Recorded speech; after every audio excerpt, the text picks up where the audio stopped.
Bona tarda i benvinguts a la segona sessió del cicle La veritat té futur, coordinada pel senyor Ulises Cortés. Avui tenim de convidats a Milagros Pérez Oliva, periodista, analista i membre de l'equip editorial del País. Ella treballa al País des de 1982, on ha tingut diferents responsabilitats, entre elles redactora en cap de la redacció a Catalunya, de la secció d'opinió i defensora del lector. És també directora de la revista Barcelona Metròpolis, que edita l'Ajuntament de Barcelona, i col·labora com a analista en diferents programes de ràdio i televisió.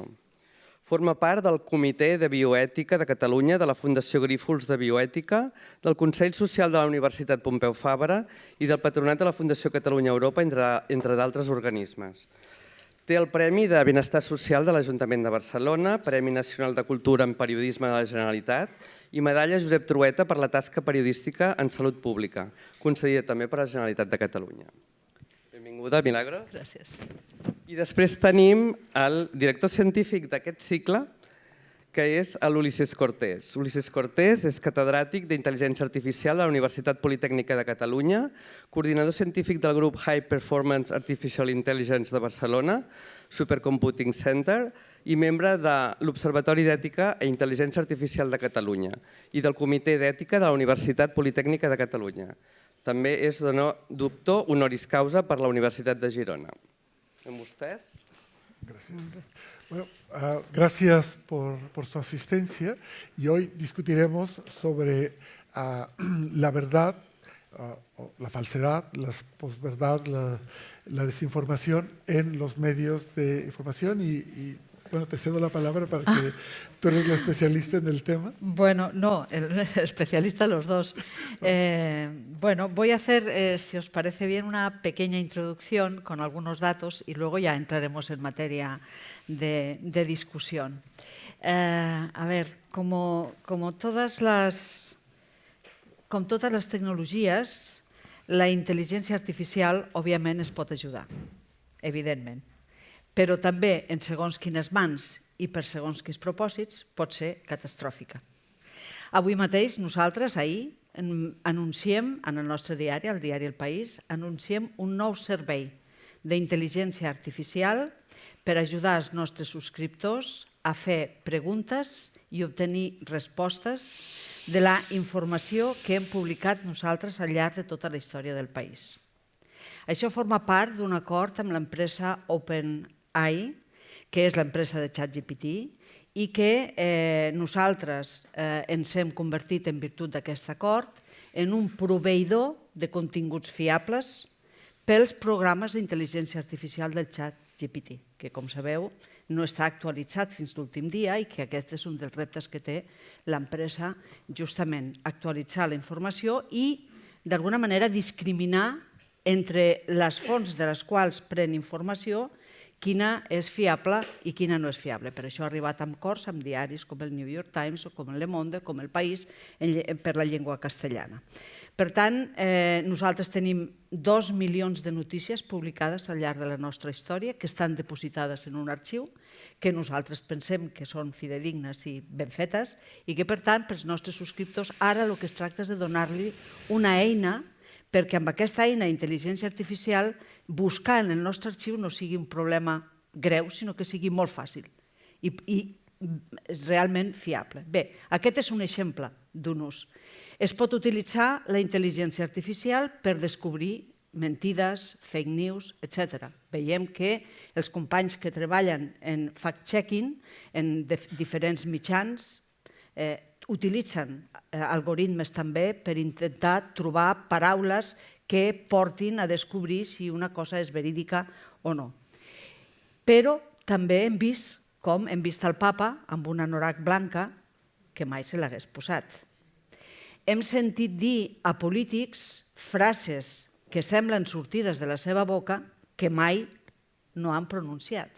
I, per tant, la intel·ligència artificial en mans de la desinformació pot provocar manifestacions, notícies, testimonis, fins i tot expressions orals en les veritables cares dels protagonistes que no han estat dites per ells.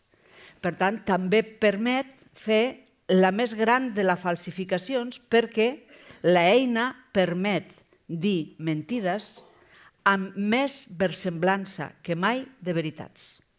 I com que la versemblança és molt important, en aquest moment el principal perill és que la perfecció tècnica de la intel·ligència artificial permet fer aparèixer com veritables notícies que realment són molt falses i que és possible que sigui molt difícil descobrir que siguin falses.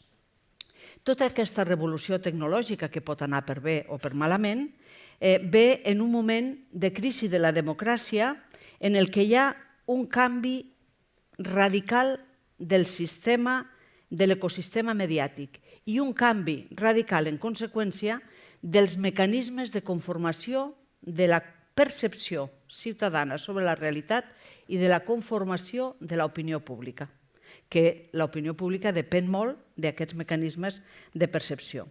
Aquest canvi en els hàbits del consum informatiu que es deriva d'aquest canvi tecnològic, a Catalunya, per exemple, els donaré unes dades perquè puguin situar-se com està aquesta qüestió, que la gent que s'informa per mitjans convencionals ha passat del 32% al 2018, fa molt poc, al 23% al 2022. Només el 23% de la ciutadania, dels enquestats, del CEO, s'informen a través de mitjans convencionals.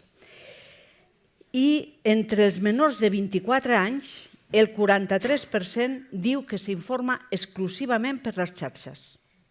I això és una dada realment molt important, perquè allà on abans el canvi més important que hi ha hagut és que allà on abans la informació es canalitzava a través de mitjans intermediaris que es responsabilitzaven dels continguts, ara es canalitza a través de plataformes que no es responsabilitzen dels continguts i que operen en un mecanisme en cadena de manera que un emissor que llanci una notícia falsa converteix el propi receptor d'aquesta notícia en un nou emissor.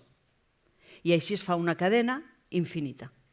I ja sabem i hem comprovat, i després podem entrar més en aquesta qüestió, com les notícies més cridaneres i més distorsionades tenen més possibilitats de ser transmeses en aquesta cadena d'emissor-receptor, emissor-receptor, emissor-receptor. És a dir, que una notícia veraç està en desavantatge respecte d'una notícia no veraç si està feta amb les eines de la intel·ligència artificial que la fan versemblant i, a més, la doten d'una sèrie d'ams, d'una sèrie de trampes perquè aquesta notícia pugui circular més ràpid. Hi ha diferents estudis sobre aquesta qüestió. De la Unió Europea, de fet, jo he parlat amb els responsables d'aquest servei del Parlament Europeu que estan alerta constantment per la desinformació i és esgarrifós la rapidesa, la viralitat que tenen algunes notícies, la majoria d'elles tenen origen a Rússia, però la rapidesa amb la que s'escampen i la de milers i milers de retuits o de reemissions o d'enviaments que hi ha. Per tant, hem de tenir en compte que estem en aquest nou ecosistema, no hi ha cap filtre de verificació. Passa de l'emissor al receptor i cada receptor es troba enmig d'una selva sense eines per moure's. Aquestes plataformes de difusió de continguts apliquen algoritmes que l'única i principal finalitat dels algoritmes és generar tràfic. Per tant, ja poden imaginar-se que prioritzarà aquell contingut que per la seva espectacularitat, la seva capacitat d'impacte, la seva emocionalitat, tingui més possibilitats de córrer i generar clics, que al cap i a la fi és la manera que tenen aquests algoritmes i aquestes empreses a través dels algoritmes de generar beneficis econòmics. Quan més viral és una notícia, més beneficis reporta a la caixa de la plataforma que l'està emetent. Per tant, això ha configurat un sistema en el que el ciutadà es troba enmig d'una selva en la que ja ni tan sols li cal anar a buscar la informació. la informació li arriba, sense demanar-la. Inclús si no volgués exposar-se a les fake news o a la desinformació, no podria evitar-ho, perquè sempre tindrà un amic que pel WhatsApp li enviarà o tindrà algú que li explicarà, etc. Per tant, els beneficis d'aquest sistema estan clar pels que treballen en aquest sistema, però en un context de polarització social, de sentimentalització de la política i de la incentivació de les posicions extremes, aquest mecanisme de comunicació acaba esdevenint una amenaça per la democràcia, perquè el que fa és polaritzar. Hi ha bastants estudis, però el primer que es va fer sobre aquesta qüestió, em sembla que era la Universitat de Tucson, era un estudi que demostrava com l'algoritme de YouTube polaritzava, perquè a partir de la preferència de l'usuari li ofereix més d'allò que pensa que és la preferència de l'usuari. Amb la qual cosa, si hi ha algú que, per exemple, és un antivacunes, des del moment que entra en una notícia sobre una crítica a les vacunes, l'algoritme li oferirà constantment notícies antivacunes i acabarà confirmant que, efectivament, les vacunes són el pitjor verí per la humanitat. Perquè l'algoritme selecciona allò que pensa que és de la preferència i no ho fa per donar-li un servei, com els mitjans tradicionals fan quan informen i donen que el que fan és servir al principi de que el ciutadà té dret a rebre una informació veraç. Ho fa exclusivament per alimentar el seu compte de negoci. Llavors, aquí tenim un problema, perquè hem deixat en mans d'empreses privades que utilitzen aquests algoritmes per convertir-se en empreses que en aquests moments tenen un PIB més gran que molts països, un element tan important en la democràcia com és l'eina de la deliberació pública, l'eina de la conformació de l'opinió pública. Per tant, tenim un problema, Ulises. Sí, varios problemas. Muchas gracias por la introducción. No sé si puedes volver a poner el vídeo porque no creo que todo el mundo lo haya visto y mientras vamos viendo el vídeo voy poniendo algunos puntos. A ver, me gustaría, siempre empiezo por explicar que la inteligencia artificial es una disciplina científica y tenemos unas preguntas que queremos responder y por otro lado están sus aplicaciones. Y sus aplicaciones pueden tener, como estamos viendo, malos usos. Y estos malos usos pueden ser perniciosos, depende de las manos que estén.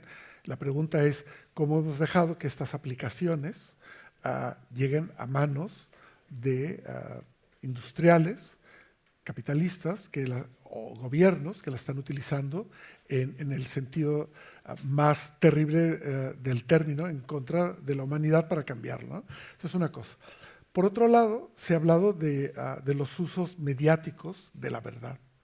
No es nuevo que se haya utilizado a los medios de comunicación para comunicar falsas apreciaciones de lo que es la verdad, para desinformar. Simplemente tendríamos que pensar en los mecanismos publicitarios que ya utilizó alguien como Goebbels para encumbrar o para generar cierto estado de información entre la población alemana o dentro, digamos, del circuito cultural de la Alemania, ¿no? Entonces, la idea de regalar radios a todas las familias alemanas y que con la obligación de que estuvieran en la ventana para que todo el mundo oyera al mismo tiempo todo el mismo mensaje, generaba un estado de opinión que puede ser muy equivalente al tener un teléfono móvil y tener la repetición de un canal que uno quiere, que es esta burbuja de información de la que antes has hablado. Entonces, no es nuevo, lo que ocurre es que tenemos mecanismos más eficientes de transmisión de la información y a los que nos apuntamos voluntariamente. Goebbels regalaba una radio, nosotros compramos un teléfono, pagamos una línea de red y nos conectamos a un servicio a otro. Lo hacemos de manera voluntaria. Nos han, de alguna manera, han utilizado un mecanismo de refuerzo skinneriano para que tengamos la necesidad de estar informados puntualmente por cierto tipo de informadores, cierto tipo de canales constantemente. Y aquí, bueno, los medios pelean por tener cuotas de mercado.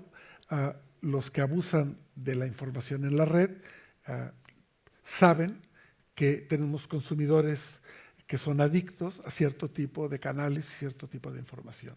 Y uno de los problemas que tenemos los científicos es que hemos hecho estudios que hablan, por ejemplo, de cómo generar adicción con los medios o con cierto tipo de frecuencias de transmisión de las pantallas que tienen sus dispositivos digitales, y si uno suma la parte cognitiva de refuerzo skinneriano con las ondas, pues ya tenemos una bomba perfecta y aparte la tenemos aquí, ¿eh?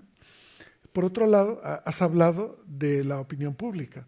La opinión pública, tendríamos que definir exactamente qué es la opinión pública, cómo se mide la opinión pública y quién la recoge. Claro, tenemos campañas constantes de información que recogen mediante encuestas, información pública, o la puedes recoger utilizando Internet de cualquier manera. Entonces, tampoco queda muy claro lo que es la opinión pública. Has hablado de la selva de la información. Sí, se ha convertido en una selva porque tienes cada vez más actores. Antes había unos pocos periódicos, unas pocas televisiones. Yo vengo de México y crecimos con 3 canales, uno de telenovelas, uno de películas mexicanas y otro de animación. Y el de películas mexicanas era el ejemplo típico de un canal en el que alguien podía matar a alguien y nadie se daría cuenta porque nadie lo veía. Entonces, pero ahora tenemos a disposición, gracias a las plataformas digitales, que también pagan los medios de difusión, los medios, tienes todos los programas del mundo y lo que te venden las compañías es la recomendación de lo que tienes que ver y una interpretación de la historia. Netflix ha tomado el lugar de la BBC, que hacía grandes reportajes históricos, y ahora tienes series que la gente ve con unos contenidos políticos y una interpretación de la verdad completamente sesgada. Vi 2 capítulos de la serie Cortés y me bastó. En fin, soy mexicano, llevo apellido Cortés, ¿eh? Entonces, otro de los problemas que tenemos es el de la gratuidad. ¿Por qué la gente ya no lee periódicos de papel? Pues porque tienes que pagar. Durante un tiempo estuvieron abiertos. Cuando se dieron cuenta que perdían cuota de mercado, nos piden las cookies para que podamos acceder a esa información o directamente pagar. Nos hemos olvidado de que pagar es una buena costumbre para tener una información fidedigna. Y este es un problema. Alguien nos ha vendido que es gratis el derecho a la información de calidad. Y lo hemos comprado y ahora nos negamos a pagar por la información de calidad. Y entonces utilizamos aquellos canales que son gratuitos, sobre todo los jóvenes. Y hay una cosa que no has dicho, en las redes los jóvenes, los menores de 25 años, ya no leen, ven imágenes, ven TikTok.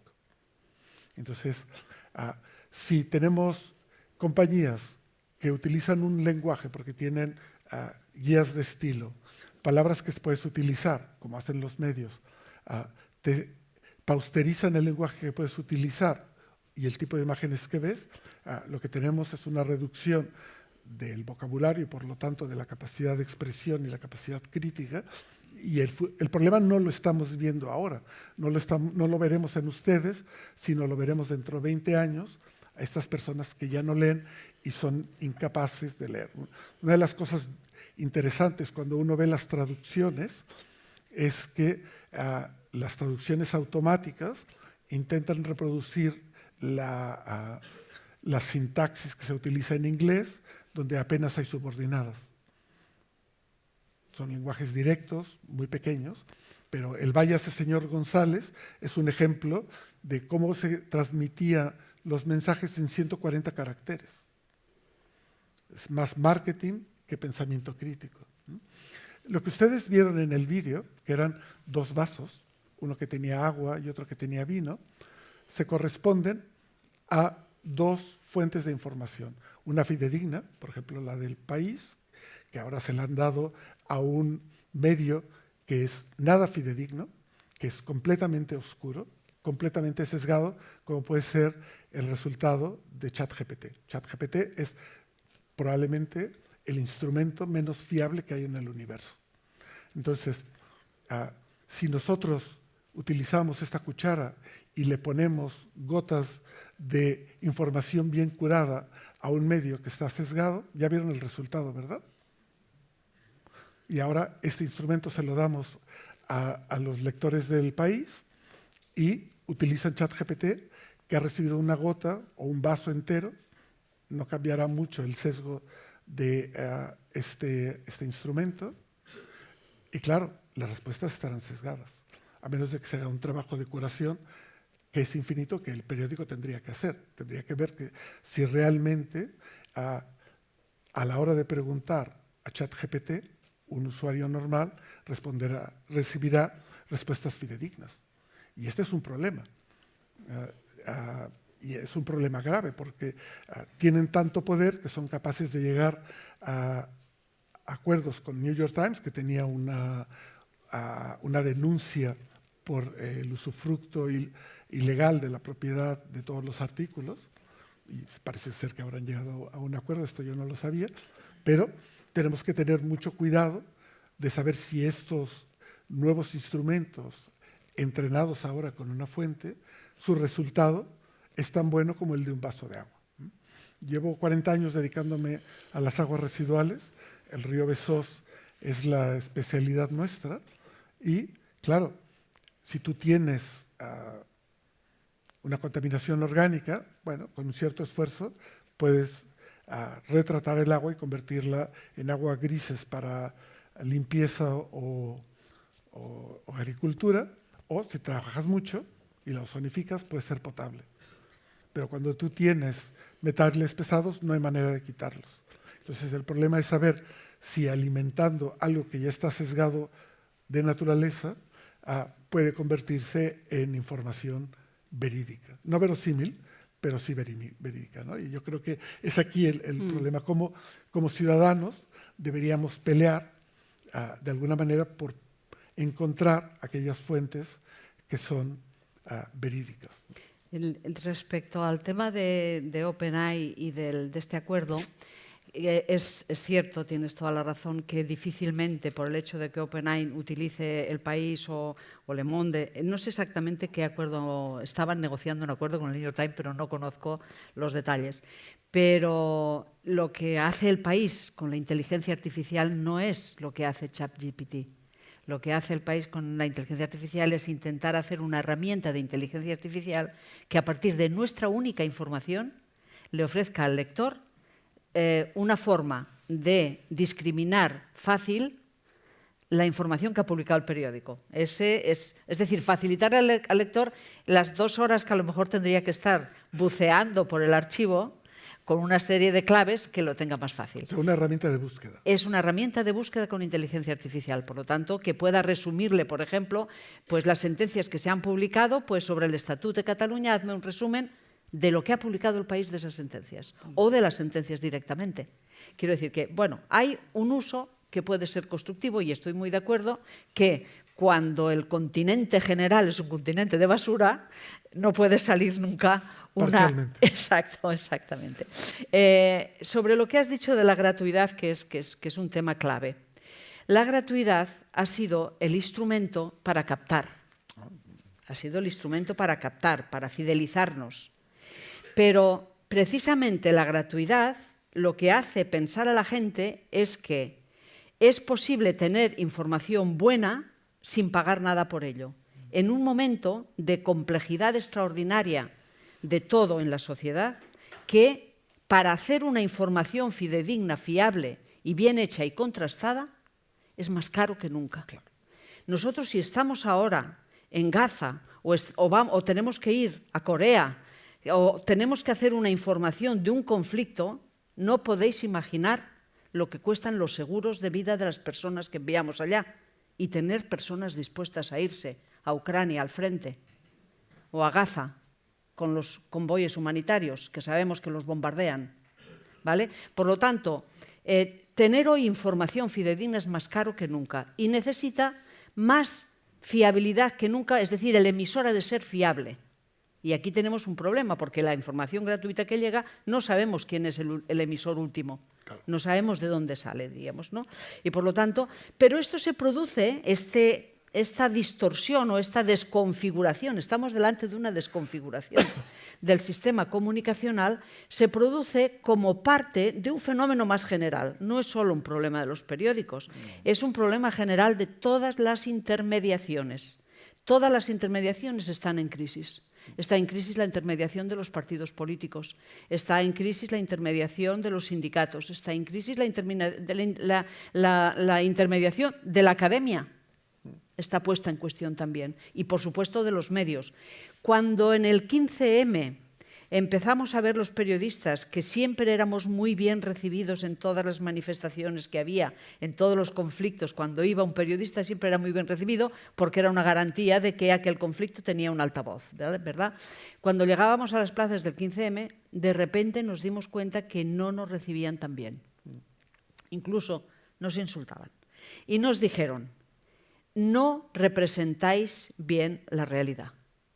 Esta era la queja que tenían en las plazas. Había una parte de la sociedad que pensaba que por méritos propios habíamos defraudado la expectativa de que como medios no éramos fiables porque no representábamos bien la realidad, no teníamos suficiente independencia, etcétera, etcétera. Esto sería largo, pero creo que hay ahí un capítulo de autocrítica que han de hacer los medios tradicionales, porque sin esa autocrítica tampoco van a poderse luego reivindicar como unos intermediarios fiables, diríamos, ¿no?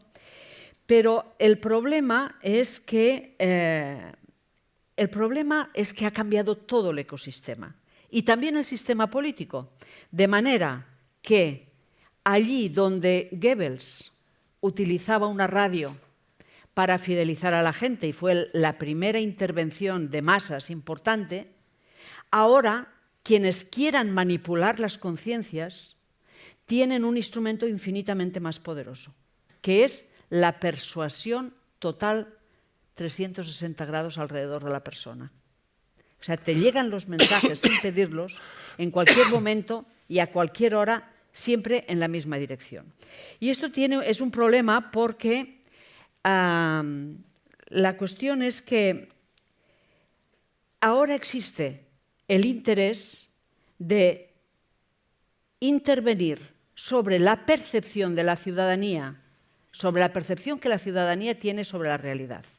Es decir, por primera vez hay unas herramientas tecnológicas de comunicación y de persuasión que empezaron con la radio de Goebbels, pero ahora tienen un poder mucho más grande, que permiten albergar la idea de que a través del relato de la realidad, transmitido de forma masiva y persuasiva, a través de determinados medios que llegan a un receptor que no está ni avisado ni en guardia, sino que está esperando que le llegue, puede conformar su manera de percibir la realidad.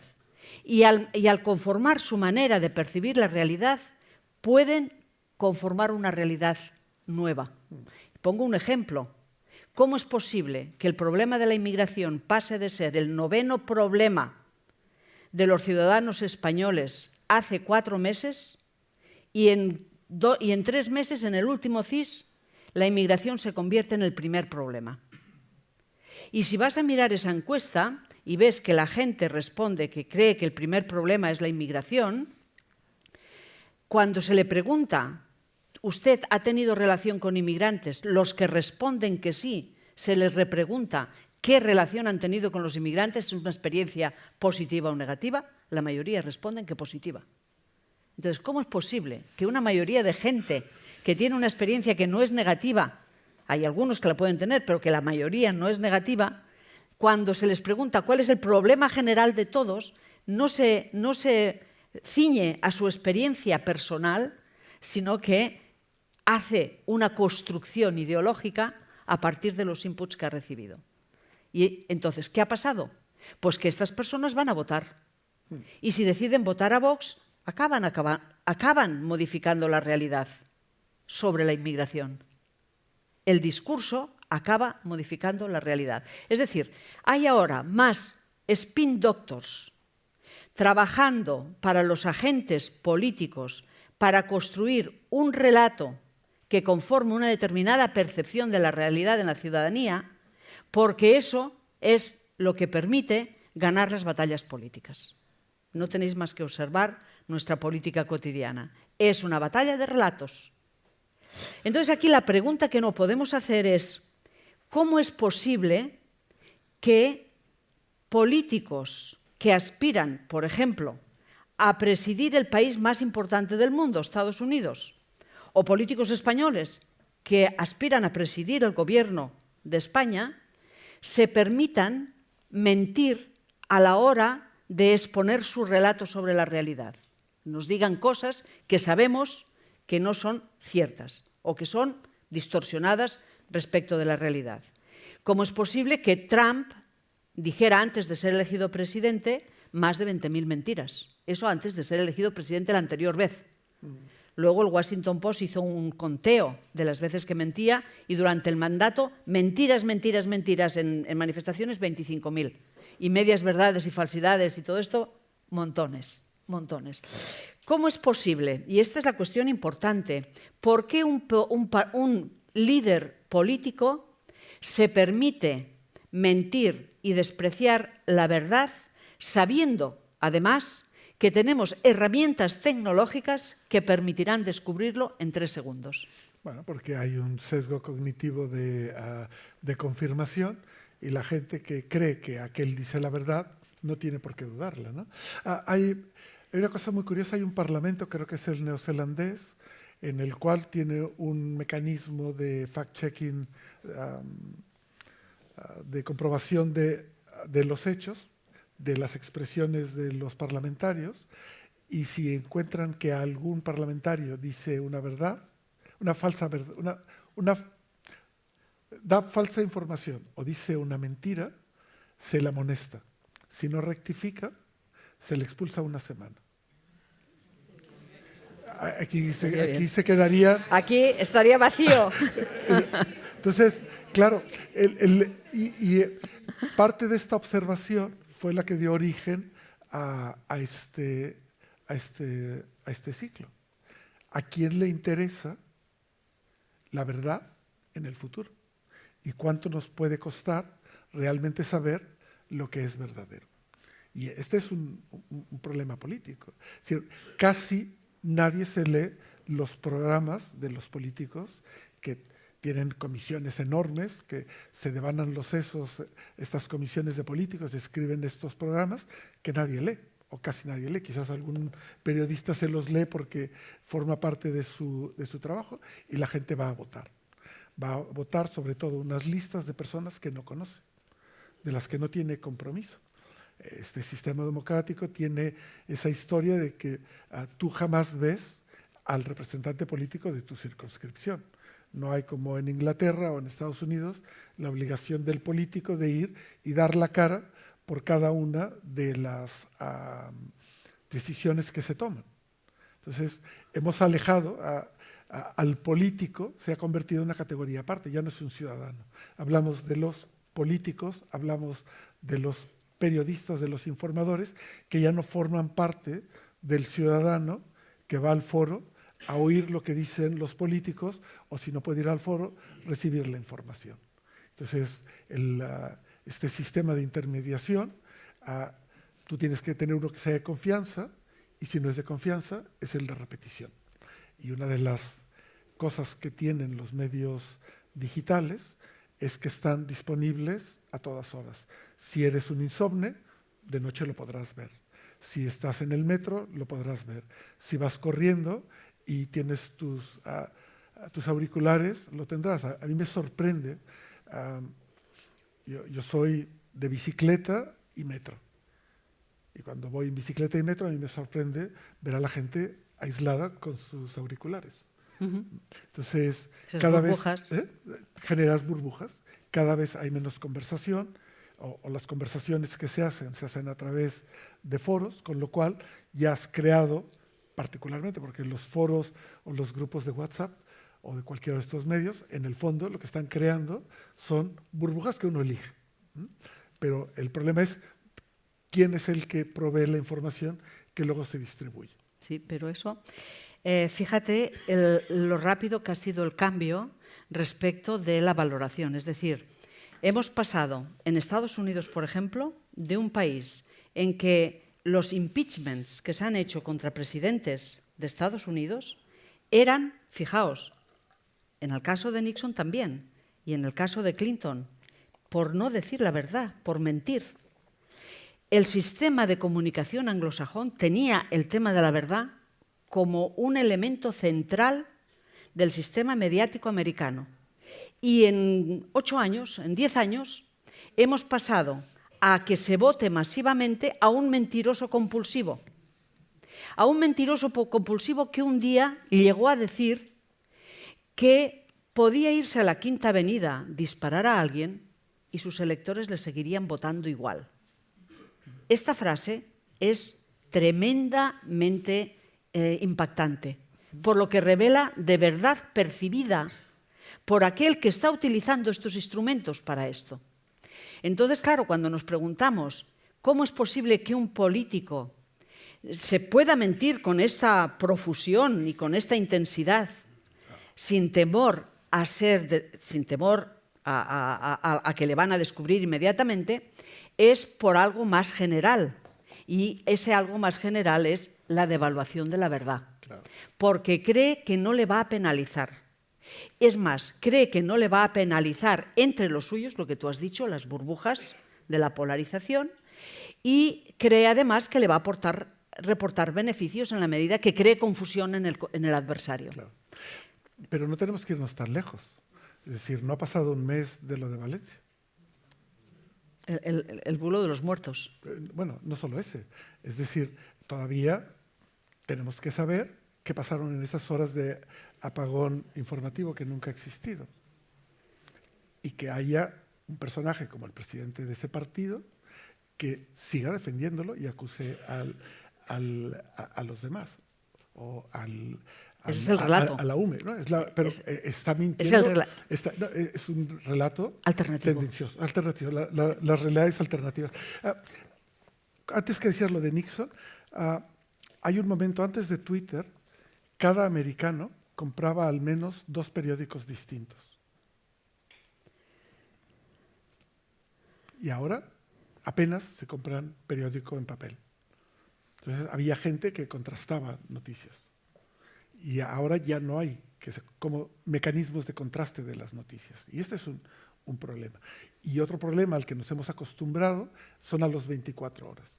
O sea, hay una repetición constante de las noticias y si uno tiene la paciencia de ver 2 o 3 canales, mi mujer es una fanática de ver 2 o 3 canales, para comprobar la disparidad de las noticias, es increíble. O sea, en el mismo país, tres cadenas que hacen aparte los telediarios media hora uno después de otro, oyes un relato que el relato ha cambiado, la realidad no puedes saber cuál es porque está tan distorsionada, claro, que ha perdido. Ya apenas hay periodistas de referencia y cada vez hay menos columnistas de referencia. Y este es otro problema, es decir, ya no hay opinión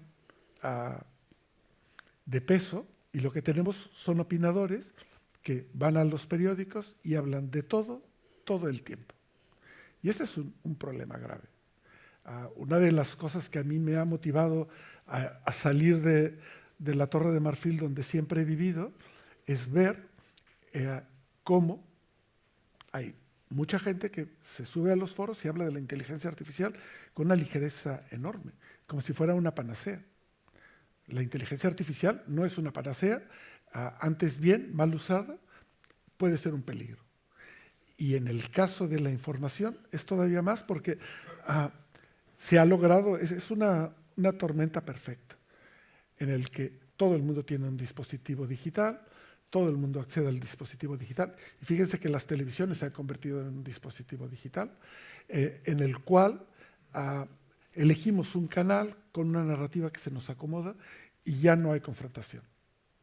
Ya no existe el momento en el que las personas discuten jugando a las cartas o en el bar sobre esto. Ya tampoco hay diálogo intergeneracional. Es complicadísimo poder discutir con gente que apenas ha leído lo básico de una cultura política. Entonces, bueno, sus noticias son aquellas que son los hilos virales de Twitter. Claro. Y habrá una generación que solo se haya nutrido de viralidad. Para los políticos que basan su acción pública en la utilización de un relato falso sobre la realidad, porque es lo que mejor se les acomoda para defender sus intereses, este ecosistema es fantástico para ellos. El señor Albiz. Claro, porque este sistema, en la medida que se devalúa la verdad en general, como cultura, estamos hablando de una cultura, no estamos hablando solo de los medios. La verdad se devalúa en general. Y déjame hacer un inciso, una penetración de por qué estamos en este punto, porque las cosas nunca vienen porque sí, nunca aparecen por casualidad, diríamos, ¿no? Hay unas razones siempre detrás. Hubo un momento en el que también, de nuevo, la que era, se llamaba Conway, que era la asesora de prensa de Donald Trump, tuvo también un momento revelador, diríamos, ¿no? Esos momentos que dices, mira, aquí como Trump cuando dijo salgo a la Quinta Avenida. Ella, cuando tomó de posesión Donald Trump en la primera presidencia, él enseguida, su jefe de prensa, lanzó un comunicado y en todas las comparecencias públicas empezó a decir que había sido la toma de posesión más multitudinaria de la historia de Estados Unidos. Rápidamente salió, naturalmente, los sospechosos habituales, el Washington Post, el New York Times, poniendo simplemente las dos fotos. Cualquiera podía ver que eran las fotos, estaba clarísimamente qué había pasado, ¿verdad? Pero él seguía insistiendo y en todas las conferencias públicas y en todas las intervenciones decía que había sido la toma de posesión más nutrida, más concurrida, más seguida del mundo. Y entonces, cuando a esta señora en una rueda de prensa los periodistas le dicen «¿Pero cómo se atreven ustedes a decir una mentira tan grande cuando todos podemos ver cuál es la verdad?» Y entonces dice «No, es que cuando decimos esto no estamos diciendo una mentira, estamos ofreciendo hechos alternativos». Atentos a esta cuestión, porque ¿qué significa que diga hechos alternativos? Esto es muy importante también para el periodismo. Porque si alguien dice que puede ofrecer hechos alternativos, no te está diciendo que ofrece una versión distinta de los hechos. Te está diciendo que su manera de ver los hechos es la única para ellos. Bueno, entonces, que existen hechos que yo veo de una manera y otro ve de una otra, eso es evidente. Y podemos ponernos de acuerdo. Tú has visto blanco y yo he visto negro y decimos, bueno, a lo mejor no es tan blanco ni tan negro. Pero si pretendemos un sistema en el que existe la posibilidad de definir la mentira como un hecho alternativo, quiere decir que el periodismo que se basa en la búsqueda de la verdad, a partir de una cosa que sí existe, y aquí los periodistas hemos caído muchas veces en esa trampa, que es la verdad factual, es decir, los periodistas a veces no podemos averiguarlo todo.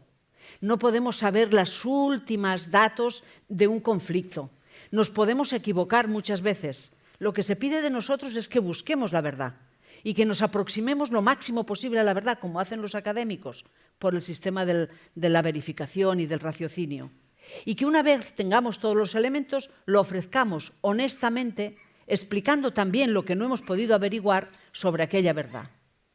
Pero si los hechos no importa porque existen hechos alternativos, quiere decir que no importa, que no es necesario que nos pongamos de acuerdo sobre los hechos, sino sobre las versiones. Y si nos tenemos que poner de acuerdo sobre las versiones y no sobre los hechos, tenemos un problema, porque no sabemos dónde está la verdad, la realidad. Será un relato contra otro relato. Entonces, aquí, ¿esto de dónde viene? ¿Por qué se ha devaluado la verdad? En parte, muchos pensadores encuentran que esta deriva de las fake news y de la posverdad, que por algo se llama posverdad, viene, en parte, es la excrecencia, la última manifestación del movimiento de la posmodernidad. En parte, en el sentido siguiente, cuando en la posmodernidad se discuten las grandes verdades del siglo XX como verdades a rechazar porque llevadas a su extremo fanático, todas las verdades estas dogmáticas de los ismos del siglo XX, el fascismo, el comunismo, etcétera, etcétera, provocaron lo que provocaron en la historia del siglo XX, tantas muertes, tantos horrores, hubo una reacción bastante natural y bastante comprensible de rechazo de las verdades absolutas, en el sentido de que si las verdades absolutas eran utilizadas para hacer genocidios, para hacer las barbaridades que en el siglo XX, era saludable en aquel momento pensar que quizá no deberíamos pensar en verdades tan absolutas, sino que era más sano pensar que cada uno podía tener su manera de ver el mundo y que todos podíamos convivir con maneras distintas de ver el mundo. Este era, en principio, el espíritu que lo movía. Pero eso se ha ido pervirtiendo, y al final el posmodernismo acaba en la posverdad. Y acabar en la posverdad significa negar la utilidad de la verdad como elemento de conversación para que nos entendamos. Y si no, tú y yo no nos podemos poner de acuerdo, no nos ponemos de acuerdo en qué es la verdad y admitimos que cualquier cosa pueden ser hechos alternativos, ¿cómo vamos a poder gobernar un mundo tan complejo como el que tenemos? Bueno, sí, totalmente de acuerdo. Yo tengo una visión un poco distinta. Creo que fue el año pasado, aquí se hizo una conferencia sobre la época oscura, que es la Edad Media, y el impacto que tuvo el cristianismo original en el desarrollo de la cultura europea y de la ciencia en general. Una etapa de oscurantismo total, en la que se arrasaron, se arrasó toda la cultura. Y si lo vemos trasladado al siglo XX, tenemos un nuevo fanatismo del mismo estilo, en el cual bastan unos pocos líderes con su narrativa que son capaces de negarlo todo. Son capaces de negar el cambio climático, y no tenemos que irnos muy lejos. Aquí también tenemos negacionistas del cambio climático, y si no viene su primo y nos explica que no hay cambio climático. Y hay gente que es capaz de no creer a la ciencia. Es capaz de creer que no tenemos cambio climático, que utilizar herramientas de inteligencia artificial no causa cambio climático, que no buscar las fuentes de información no causa problemas, por ejemplo, problemas de discriminación, y cada vez es mucho más fácil seguir la voz de un opinador, y ahora se llaman, ¿cómo se llama? Los influencers. Los influencers. Y ahora tenemos influencers. Ni siquiera es necesario estudiar una carrera para ser un líder de opinión. Basta con tener un canal potente y aparte los medios. Y labia. O algún tipo de habilidad. Y los medios, que es lo más interesante, los medios y los políticos se valen de ellos. Es decir, ya ni siquiera necesitan ellos cambiar la narrativa. Tienes a alguien al que dices, transmíteme este mensaje, y tiene 1 millón, 2 millones de seguidores. Y lo sigue, pero esto es como tener pequeños profetas distribuidos en tu móvil. Y este es el principal problema. Y aquí hay todo un problema de educación. ¿Por qué son los jóvenes los más adictos a este tipo de canales? Pues es que los padres les han proporcionado desde muy pequeños el acceso, y esto es una película que siempre repito, les han proporcionado el acceso a estos móviles y no lo han controlado. Y esto es un problema de descuido de la patria potestad de todos los padres de las generaciones actuales, que no han cuidado qué clase de instrumento le damos a la juventud. En aras de este free will, pues les damos un móvil que aparte no saben cómo utilizar, es una tecnología potentísima, y se la damos a un niño. No les damos un coche, pero sí les damos un móvil. Y tecnológicamente son equivalentes en potencia y en alcance. Un móvil, igual que un coche, te lleva hasta donde haya carreteras, el otro te lleva hasta donde hay 5G. O sea que toda la información está allí todo el tiempo. Y esto es un problema enorme, porque es uno de los instrumentos que ha utilizado. Decías de la potencia de los capitalistas de Internet. El profesor Mateo Valero dio una conferencia la semana pasada donde estaba el rey y todo el IBEX 35. Y hizo la siguiente observación. Si uno mira la capitalización bursaria de las 5 grandes tech del mundo y mira la cotización de los países europeos, el PIB, estas 5 empresas son más grandes que muchos de los países europeos. Entonces, John Adams, que es uno de los padres de la Constitución americana, uno de los grandes constitucionalistas, decía que el Estado no debe preocuparse porque todos los hombres tengan la misma cantidad de dinero, pero sí debe preocuparse porque nadie tenga tanto dinero que pueda modificar la voluntad de los políticos y hacer cosas disparatadas. Cuando hay un hombre que tiene más dinero que cualquier país europeo, que somos la parte rica del mundo, ya no hablemos de Haití o El Salvador. Pero, Ulises, aquí la cuestión no es que Elon Musk tenga mucho dinero o que Jeff Bezos tenga mucho dinero, sino que compra Twitter y compra el Washington Post. Y la cuestión es por qué estos personajes se alían con el poder político. Y aquí estamos realmente en una situación, empiezan a salir en estos momentos ciertas teorías que empiezan a preguntarse si en la fase que estamos llegando de capitalismo financiero, de máxima concentración de capital y poder, la democracia no pasa a ser un estorbo para ese sistema. Porque ese sistema, claro, una democracia que cuestione cómo se toman las decisiones, que pretenda redistribuir la riqueza, que pretenda avanzar en derechos sociales, económicos, cívicos, de lo que queramos, que pretenda que se reparta la riqueza, que es básicamente el conflicto de base de toda sociedad y en todos los tiempos. Ese es el conflicto de base. Esta sociedad, naturalmente, ha establecido mecanismos de participación que limitan el poder de quienes toman las decisiones y establece contrapesos. ¿Qué estamos viendo ahora en la geoestrategia mundial?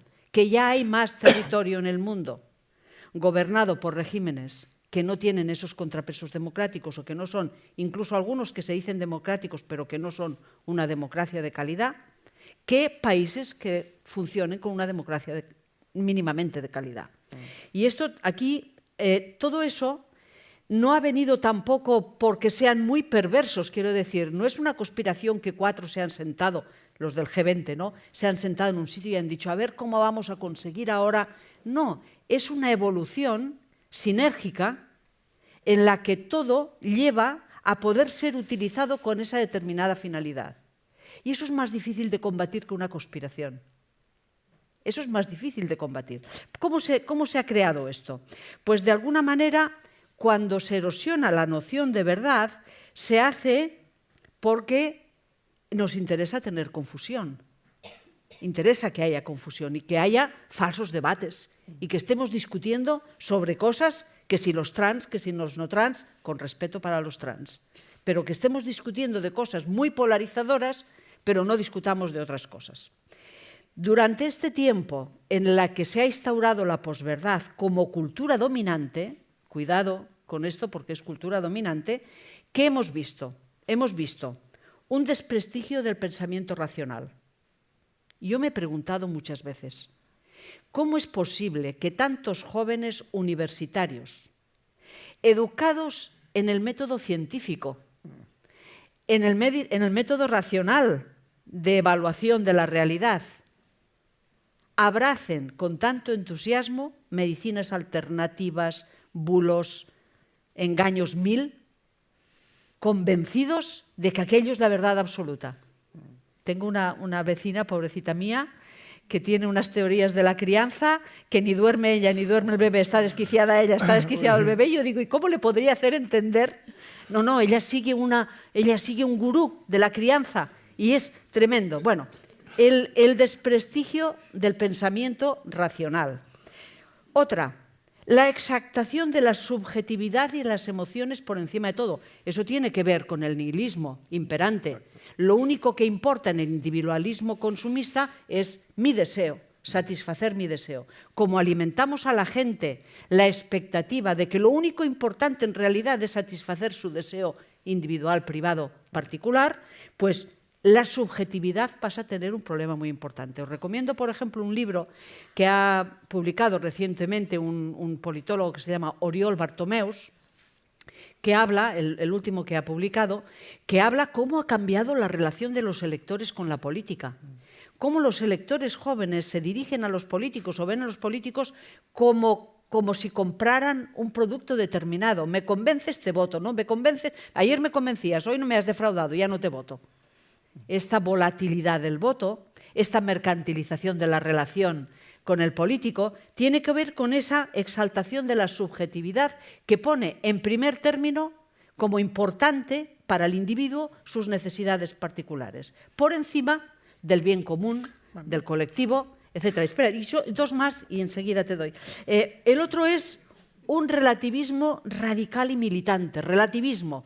¿Tú opinas esto? Pues yo opino lo otro. Pues no tenemos por qué discutir. Tú opinas lo tuyo y yo opino lo mío.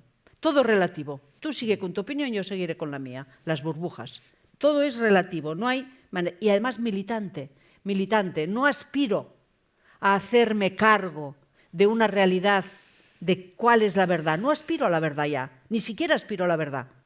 Aspiro a un relato que me satisfaga, diríamos, ¿no? Y por último, la supeditación siempre de los hechos a la interpretación de los hechos. No importa qué ha ocurrido, lo que importa es la versión que tengo de esos hechos, la idea que yo me hago de estos hechos. Claro, esto en periodismo ha tenido consecuencias desastrosas, porque fijaos, se ha planteado como buen periodismo una especie de periodismo de equidistancia.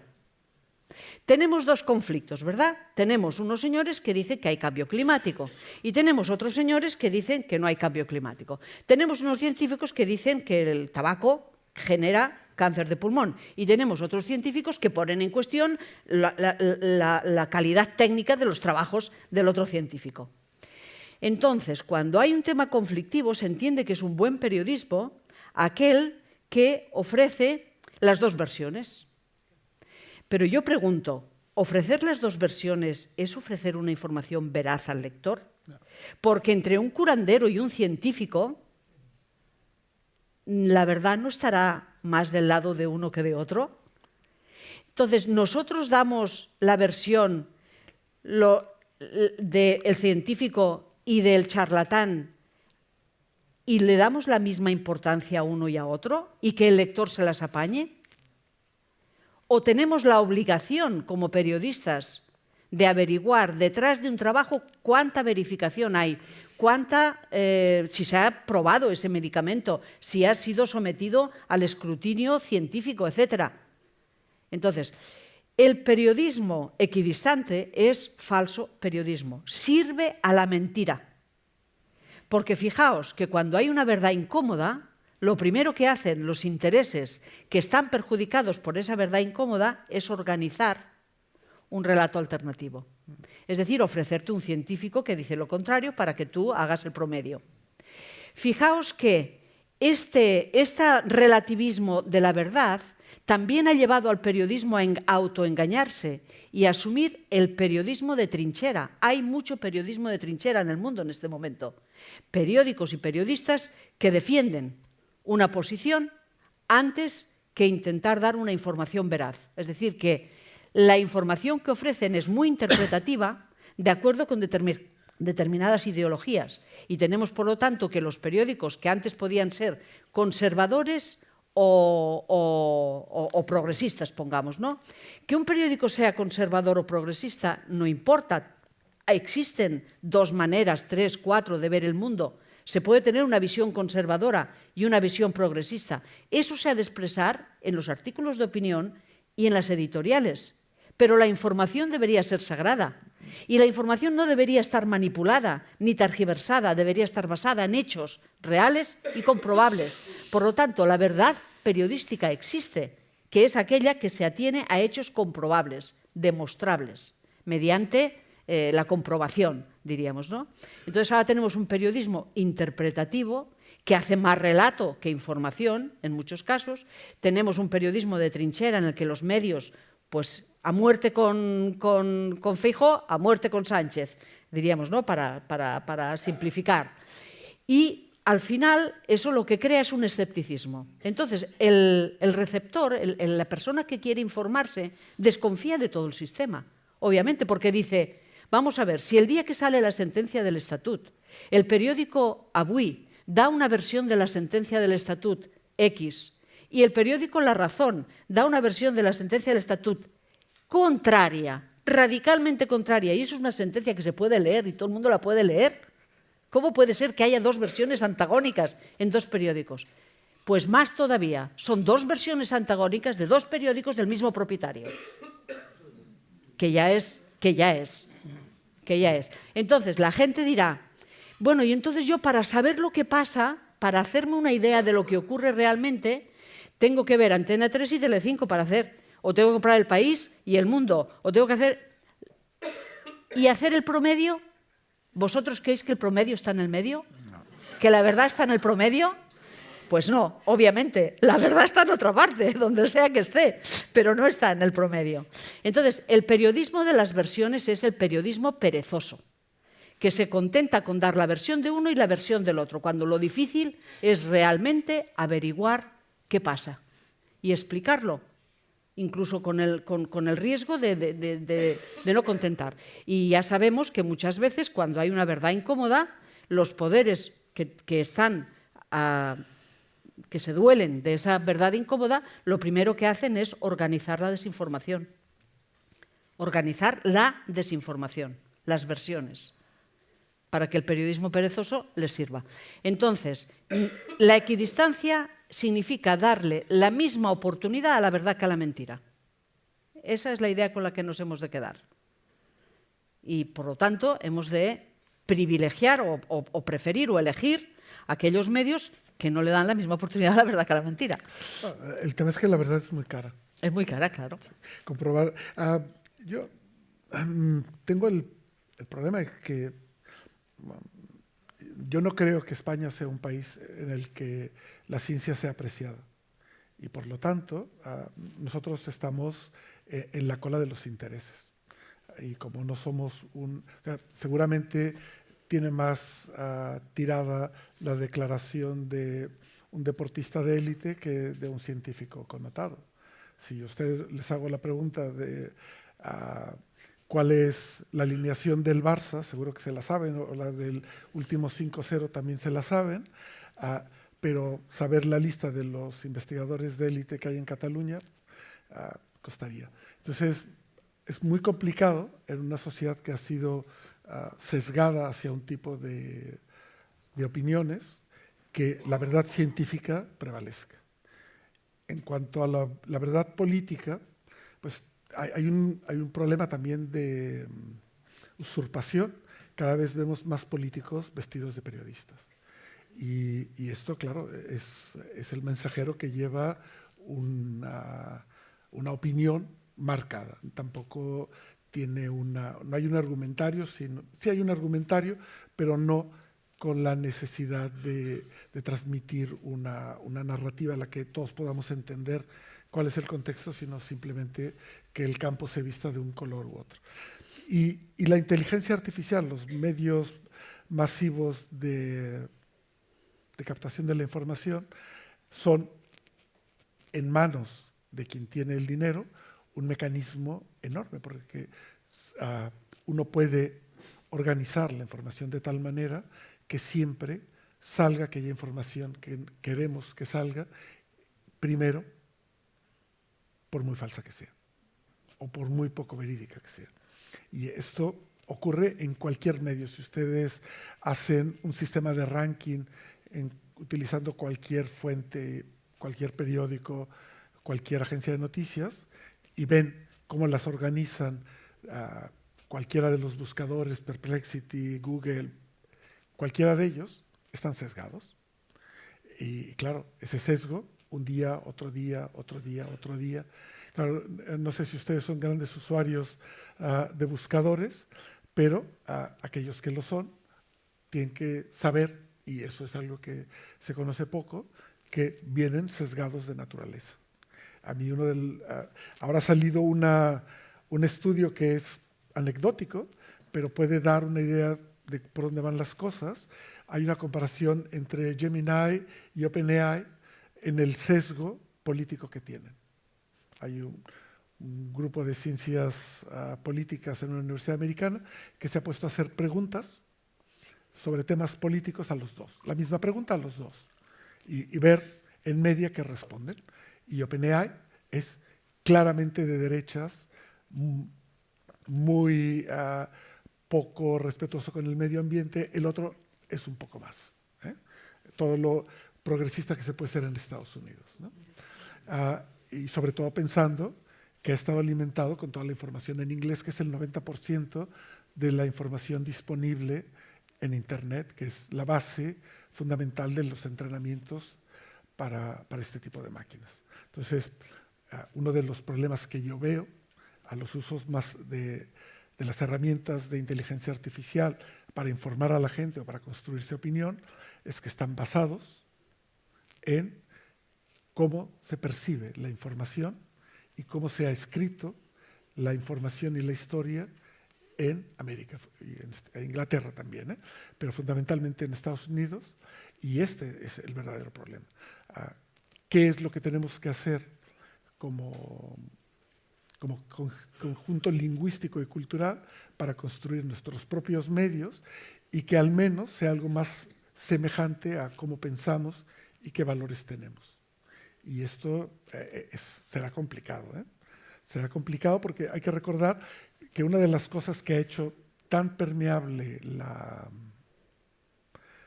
la entrada de los mecanismos de las burbujas de eco en Estados Unidos es la misma construcción de las iglesias. Las iglesias en Estados Unidos se han utilizado como unas burbujas de eco. El predicador siempre ha tenido la verdad, interpreta la verdad y la transmite, y eso ya existía. Ha sido muy fácil pasar de la iglesia al medio y del medio a lo digital. Y esa no es una costumbre que nosotros tengamos, pero que se está extendiendo utilizando los medios. Entonces, bueno, a mí me ha dejado muy preocupado lo que has dicho. Se ha estudiado mucho la anécdota esta de cuando Trump dice que los inmigrantes de Springfield se comen las mascotas de los otros ciudadanos. Lo dijo en el debate, sí. Lo dijo para una audiencia millonaria. Él sabía que era mentira. Y entonces dice, ¿cómo puede decir algo en un debate que mañana todos los periódicos dirán que eso es mentira y que ha mentido? ¿Quién lo dirá? Los periódicos serios. Pensad que la primera acción política de Trump, ya cuando se postuló la primera vez para la nominación como candidato a presidente de Estados Unidos, lo primero que hizo fue señalar al sistema. Y dentro del sistema señalar a los medios tradicionales, convencionales, como los enemigos, como parte del sistema, que mienten, deforman. Como la gente tiene esta opinión general de que los medios muchas veces han mentido, pues, y aquí está una de las claves de por qué triunfan algunas fake news o por qué mienten con tanto descaro y sin aparente penalización como decir esta cosa de los inmigrantes. Normalmente, la mentira que emiten es una mentira que ya corría por la red. Se ha hecho un seguimiento del tema de Springfield y resulta que a través de bots orquestados, pensados, unos días antes de todo esto, unas semanas antes, ya empezaron a emitir profusamente aparentes testimonios de gente que decía que se le habían comido la mascota. ¿Vale? Y eso, claro, a ver, esta noticia, vamos a ver, este tipo de informaciones no son inocentes. Casi siempre buscan un sesgo ideológico y casi siempre buscan un prejuicio previo y cabalgan sobre un prejuicio previo. Toda la población americana que ve con recelo la inmigración, que piensa que el país se está desnaturalizando, que piensa que este país de blancos religiosos, etcétera, pues ya está en minoría y que las minorías de antes empiezan a ser mayorías y está muy preocupado por la pérdida de la preeminencia del cristianismo, de lo que sea. En Alemania será el cristianismo, en otros sitios será otro sitio. Esta gente que está preocupada por la inmigración por diferentes razones es un receptor muy idóneo para este tipo de mensajes. Esta gente consume más información sobre inmigración porque está sensibilizada. Por lo tanto, los bots lanzan estas informaciones, este tipo, por ejemplo, en España lo hemos tenido también, y está comprobado porque hay varios medios que hacen fact-checking sobre el tema de las violaciones y los MENA. Difundir informaciones sobre unas supuestas violaciones de niños acogidos. Y eso también ha circulado. Entonces, esta información, primero, va a una población que ya está sensibilizada. Segundo, normalmente incide sobre algo que ya cree la gente. La inmigración nos quita los servicios sociales, nos copa los servicios sanitarios, no me atienden tan rápido porque esta mañana he ido al ambulatorio y he visto 3 personas inmigrantes y por lo tanto a mí me han dado hora para dentro de un mes. Culpa de los inmigrantes, diríamos, ¿no? O sea, ya hay ahí. Entonces, claro, yo cuando vi una vez en qué consistían los bots me quedé alucinada. Era una habitación, un poco como este escenario, no era más grande, todo con unas estanterías, toda llena de iPads, cada uno de ellos programado para ir emitiendo e interactuando en cuentas de redes sociales. Y ahí había 2 o 3 informáticos que iban pues programando el tema. Entonces esto de Springfield es decir, las mentiras que la gente ya cree o sobre cuestiones que la gente ya teme. Fijaos que mucha parte de la desinformación y de los bulos es aprovechando el miedo. Se está generando mucho miedo. El miedo, vale. Sí, siento mucho, No. pero es que creo que ¿podemos hacer alguna pregunta? Sí. Sí. Seguro que podemos seguir, pero si tenemos alguna pregunta, ¿ya tienes una? Sí, 2, 3. Uy. Vale. Señor Raquel. ¿Te he visto? Sí, si le podem passar.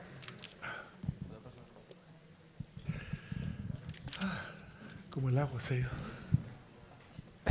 Buenas tardes, me ha encantado, genial. Me voy con un poquito de miedo, pero bueno. No, esto ya va bien, ya va bien. Pero a mí me queda una pregunta, como científicos, como periodistas, como profesionales, como padres, como personas, ¿qué podemos hacer?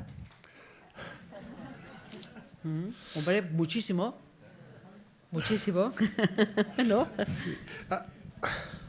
Bueno, yo siempre recomiendo lo mismo, no uses ChatGPT, porque eso, aparte, ayuda al medio ambiente.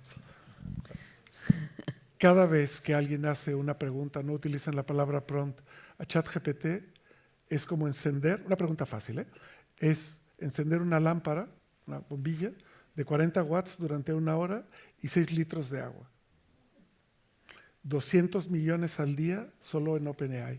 1.000 millones a los 5 mayores modelos masivos. Entonces, eso, claro, alguien puede estar contando que esto está muy bien y que se tiene que utilizar, y luego se los contamos a los valencianos porque eso provoca calentamiento, deshielo en el polo, agua fría en el Atlántico y lluvias en Europa. Simplemente ese es el ciclo, Tarda, si haces 1.000 millones, pero 1.000 millones cada día, Esto tiene 2 años, pues imagínense, ¿eh? Y cada vez hay más consumo, cada vez la gente lo utiliza más. Entonces, esa es una. Otra cosa es cuidar qué clase de instrumentos digitales les damos a los niños. Si es para que se comuniquen con nosotros, un Nokia antiguo funciona. Es decir, un móvil actual de 1.200 euros tiene entre 14 y 15 procesadores. El nuevo Apple 16 ya es casi 100.000 veces más. Estábamos en 10.000 la última vez y estamos a casi 100.000 veces la potencia de la máquina que llevó al hombre a la luna. Espero que todos... El ordenador. Sí, el ordenador. Espero que todos ustedes, cuando se compren un teléfono equivalente a esto, hagan algún programa que pueda, no sé, plegado de proteínas o alguna cosa importante. Pero es para que tengan en cuenta el tipo de potencia que tienen en la mano. ¿Y para qué lo quiere un niño menor de edad? Yo creo que lo que podemos hacer, primero de todo, es desconfiar de lo que nos llega. ¿Quién me lo envía y por qué? Esa es la primera premisa. Preguntarte quién te lo envía y qué interés tiene en enviártelo. Porque nada es gratis. Y tú eres la mercancía seguramente al final, o tú eres el precio, diríamos, ¿no? La segunda es desenmascarar. Yo creo, mira, el otro día recibí un WhatsApp de una amiga, muy amiga, que además es una persona comprometida hasta arriba en tareas humanitarias. Yo no he visto una persona que haga más cosas que ella, ¿eh? Y desde que está jubilada, más todavía. Bien, pues me envía un WhatsApp en el que, fíjate qué canción, oh, qué dolor, pobrecitos los de Valencia y los de la Dana, ¿no? Qué dolor. Difunde, envíala. Y me lo enviaba envíamela con 5 esto. Y abro la canción y era una cancionita que hablaba de solo el pueblo salva al pueblo. Solo el pueblo salva al pueblo. Ese es el eslogan de Vox. Y mi amiga no sospechó que ese era el eslogan de Vox. Porque ella, solo el pueblo salva al pueblo, la siguiente, cuando tú crees que solo el pueblo salva al pueblo, porque es una persona buena, que crees en el pueblo, el siguiente mensaje que te va a llegar es que el Estado no funciona, ergo no necesitamos el Estado, que la gente se apañe. ¿Vale? Entonces sí que podemos podemos desenmascarar. Luego, podemos consumir preferentemente prensa que consideremos fiable. Y es prensa fiable aquella que es transparente, que cuando se equivoca rectifica y que ofrece los datos y las fuentes. Desconfiad muchísimo de las informaciones que llegan con fuentes anónimas, porque se prestan a la manipulación. Por lo tanto, los periódicos que separan información de opinión, los periódicos que justifican con datos las informaciones que dan, los que citan de dónde han sacado la información, que luego cuando hacen el editorial no ocultan su cosmovisión, pero no la introducen en la información, sino que lo hacen en la editorial. Es decir, hay una serie de reglas. Y luego yo creo que enseñemos a los jóvenes, que los pobrecitos están bastante, a ser ciudadanos críticos. Yo uno de los problemas que veo brutal es que las nuevas generaciones llegan sin brújulas que les permitan orientarse en la interpretación del mundo. Y por lo tanto son realmente pasto de los charlatanes, que con la inteligencia artificial además pueden hacer virguerías. Sí. Bueno, de hecho, ahora hay toda una movida con el uso de la inteligencia artificial en la educación. ¿A quién le interesa? O sea, ¿quiénes son las compañías que están detrás de potenciar la formación en red gratuita? ¿Quién lo certifica? Con lo que le cuesta a una universidad certificar un programa y a un profesor que lo enseñe, de repente aparece cualquier compañía, Khan compañía o la que sea, y te ofrece cursos. Y los chicos lo siguen. Entonces, tenemos y es gratuito, o casi gratuito. Entonces, claro, tenemos que desconfiar de lo gratuito, porque al final nosotros somos, esto que se llaman los prosumers, producimos y consumimos, ¿no? Había más preguntas. Había una pregunta allá atrás. Este señor, aquí, la tercera persona a tu izquierda. Sí. Hola, muchas gracias por vuestra exposición. Yo, yéndome un poco del tema del periodismo y yendo un poco al ámbito judicial, ahora que está tan de moda poner demanda para todo, la pregunta quizás más para Ulises, ¿no? Claro, se pueden falsificar pruebas de una manera absolutamente espectacular y probablemente de manera que no sea posible ni siquiera detectar que son falsas. Entonces, ¿hay riesgo de que el sistema judicial deje de funcionar como ha funcionado hasta ahora y tenga que empezar a funcionar de otra manera? Todavía no. Todavía no. Vale. Todavía no. O sea, todavía es posible detectar imágenes que han sido creadas utilizando un generador como Dale, porque son bastante inútiles. O sea, visualmente, quien los hace atractivos son los ojos de los humanos que los encuentran atractivos. Pero tecnológicamente, píxel a píxel, elemento a elemento de la imagen, son bastante malos. Ahora bien, una imagen real, modificada utilizando herramientas más profesionales como Photoshop, en manos de un experto empezamos a tener problemas. Pero hay que tener en cuenta que la mayor parte de la supuesta inteligencia atribuible a una de estas mal llamadas inteligencias artificiales generativas depende del humano que la ve. Cuanto más crédulo es el usuario, será mejor. Y recuerden que llevamos años de entrenamiento con televisión y cine, porque llevamos muchos años con el trampantojo del cine. Tenemos un ojo educado a ver cosas que se mueven y son atractivas y no preocuparnos por si son verosímiles o no. Las tragamos una detrás de otra y las admiramos. Pero si fuéramos fotograma a fotograma, si fuéramos eso técnicamente todavía hoy es detectable. Cuesta, pero tiene. Este señor y creo que acabamos. Me parece que había alguna más, pero... Sí,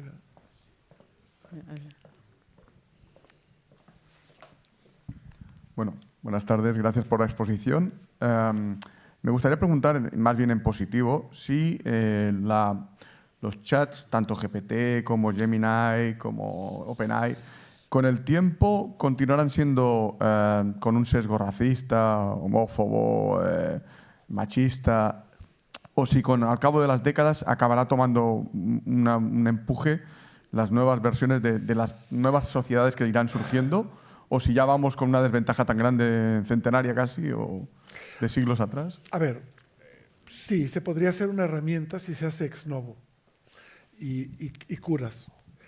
Mira, la primera pregunta que se te ocurre es, ¿pondrías mi lucha? ¿Sí o no? ¿Las obras completas de Paul Bol?